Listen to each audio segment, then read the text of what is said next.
So today we're talking about sensory preference. Sensory preference is separate from introversion, extroversion, and brain lead, and has its own scale. And there are 3 parts. The 3 parts are visual, which makes sense, visual.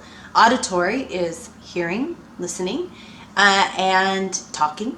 And kinesthetic is touchy-feely, connected, soft close, those kinds of things. That's right. 60% of the world is visual. I'm not. Marla is. I am. But that's why this painting. That's right.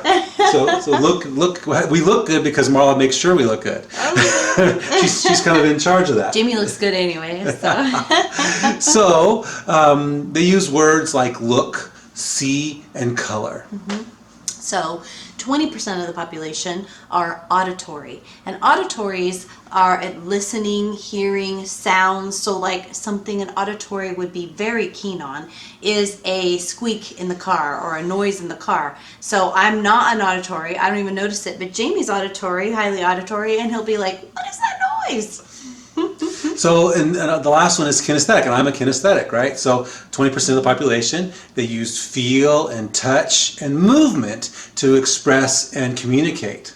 It's really, really powerful to know which is your sensory preference and how you are communicating. For Jamie and I, it's great that I know that he's a kinesthetic because touch is important to him. And it's awesome that he knows I'm a visual because, things like socks on the floor are important to me. My visual space is important to me. And I never leave those things there. No, it's never. Never a problem. Never. And so yeah, knowing yours and knowing who you're communicating with makes a huge difference. Yep. So, and also, we also have multiples, right? So I'm a kinesthetic auditory, and I'm actually just mostly visual. Yeah, and so knowing that Marla's primary channel is visual makes a big difference. But I've also grown in my kinesthesia and my auditory. So you can grow them if you're not really great at them or they're not your favorite. Right, and knowing if your partner has an aversion to one of those things is really important. You don't want to, try to communicate in their least favorite way. Right. So I'll say to Jamie, "Can you feel me, man?" And he'll say to me, "Do you see what I'm saying?" That's right. That's right. So it's a great way to figure out how to communicate better. Right.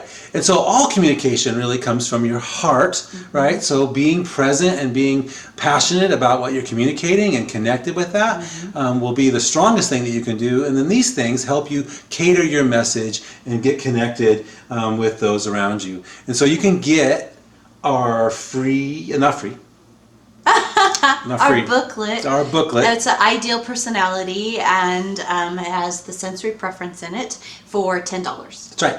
And it'll explain in details what this looks like and how to use strategies with those that you're communicating with. Yeah. So we look forward to hearing from you. Email us or buy it on our website, JamiAndMarla.LOVE. We'll see you there. Take care. Bye.